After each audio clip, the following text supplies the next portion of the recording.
Ooh, all right, welcome back. Welcome back. This weekend we have a premier fight in the middleweight division.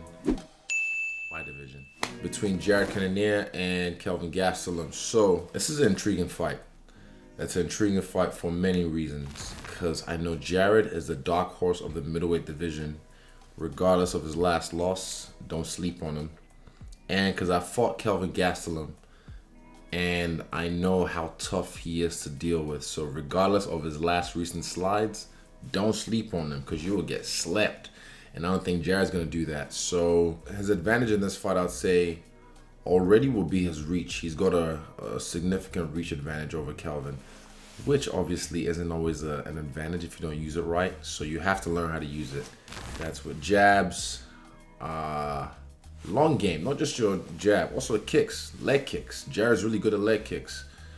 Look at the fight with Anderson Silva. I believe it was Silva was southpaw. He was orthodox inside leg. He was already peppering his legs, and then he swung one on the inside leg kick on his right leg. Didn't break his leg, but he did something to the leg.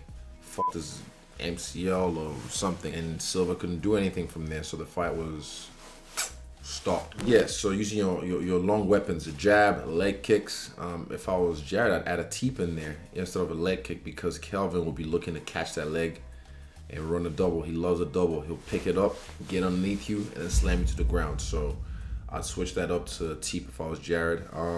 If I was Jared, I would be establishing my long weapons first to start the fight off for the first round till I find my flow. So that's when Jared's boxing comes in. His head movements, his hooks will have to come into play because by then, if you're successful, Kelvin will be frustrated and he'll be really trying to close the distance. I think Jared stopped Joker with an uppercut when Joker tried to shoot as well. So when Kelvin gets frustrated and shoots, he can catch one of those knees, not just the uppercut, the knees as well. That's going to be a powerful weapon that Jared should use, but I don't really see him throw that many knees. Like I remember kicks and punches, head kicks as well, spinning shit up on knees, just even threatening it. So Kelvin has like something to think about. Feints as well, keep him guessing from the long range. From when you establish feints, get his brain ticking. Yeah, you gotta get them thinking, get them guessing. And also Jared can be bistandral. When I say that, you know what it is.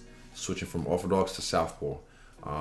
He doesn't do it as fluid as some people, but he still does it, and that can create confusion for Kelvin. So Kelvin will have to be worried about how he's attacking and where he's attacking from. That's one thing I like when I do properly is when I'm bistandral, I hide it so I could be orthodox, and then I might throw a combo or something, and then you still think I'm orthodox, and then by the time you realize I'm southpaw, and then you're on the ground or it's too late. That's how you hide the stance switches, because then your power side or your lead side becomes your power side without them knowing, and then they're still in their head thinking like, oh, that's just his lead hand, that's his jab hand. Oh no, it's back there now, it's his right.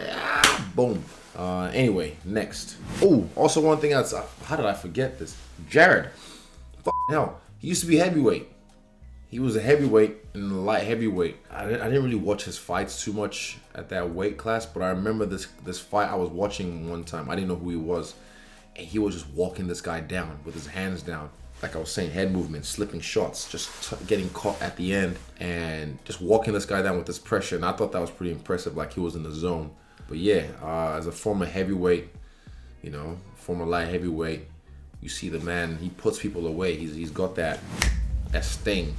Because when you walk around that heavy for so many years, it's like weight training. And then when you get your diet right, you bring your weight down, you still keep some of that power. So Jared's a finisher, man. Jared, he's a dark horse, man, in this division. I say he's a guy that can put people away like that, and they don't even realize. So yeah, that's why I've laid it up to him to try and fight him for so long, because I look forward to that challenge. But with the win over Kelvin, not just any win, a dominant win over Kelvin, he might put himself in line after Robert. On to my mate, my hombre, ese diablo, Kelvin Gastelum. You all know, fight of the year, dance partner. Like I said earlier on, like a lot of people will sleep on him because of the recent skid he's had, but you don't understand. Like Kelvin is a mother man. He it up. He's a guy that you can't sleep on, or else you will get slipped. So he's shorter than Jared. He has to close distance. What he has to do is close distance. So Kelvin has to find a way to get inside, and he does that by different methods. His stutter step, his footwork. He has to find a way to get close so he can box. And that's why I said Jared's boxing can come in to try and stop him from doing that.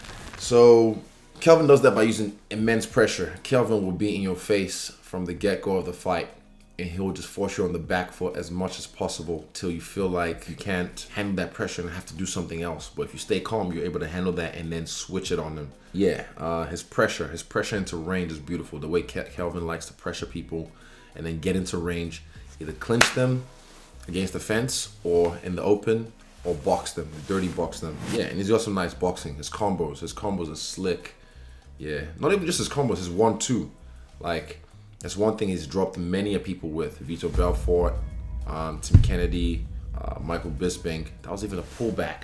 Bah, bah. Which is nice, slick. Yeah, he's slick with it because he almost reaches. Because he's so short, he has to reach and he extends at the shoulder and really gets the full maximum range to hit you at the end. And also his combos when he's in range, he's nice with it as well. I can tell you. But even, hey, I outboxed him. I don't want to toot my own horn, but not jokes. This ain't about me, it's about them. Focus, but I'm the king. Bang. Anyway, but one thing that's definitely gonna help Kelvin in this fight, if he's gonna use it, is wrestling. And I'd advise him to use it almost from the get-go. Like example, get the single leg and then just come up, like pressure him against the fence. You know, he's there. A bit of boxing, single leg, come back up, and then you're in the clinch. Work him in the clinch, take him down, or break away from the clinch and box him while you're there. You're in that range. That's where you want to be as Kelvin. And he has the conditioning to do it. That's the thing. He has the conditioning to do it. He can push a pace.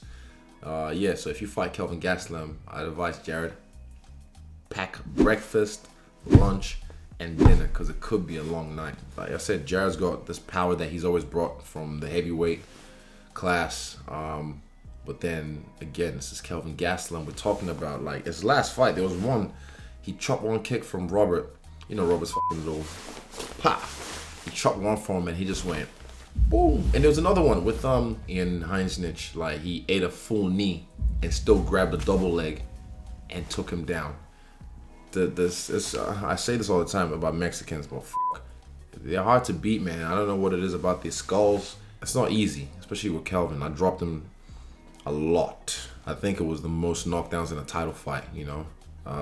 But it's hard to put someone away who's just, I don't know if it's like just the chin or just the spirit of fighting in them.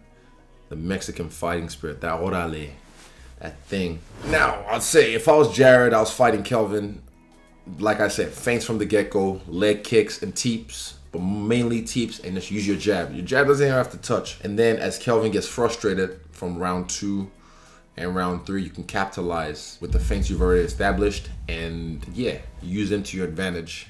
If I was Kelvin, wrestle him from the beginning, from the get-go, and when he gets tired, just box him up and throw some kicks, some low kicks in there to immobilize him. That'll keep him right there for you to capitalize. And yeah, I look forward to watching this fight. I feel like it's going to be a beautiful chess match. It's going to be one of those cerebral fights between both guys if they come in correct. And it could be another fight of the year. Don't at me. Don't at me. All right, peace. Mwah.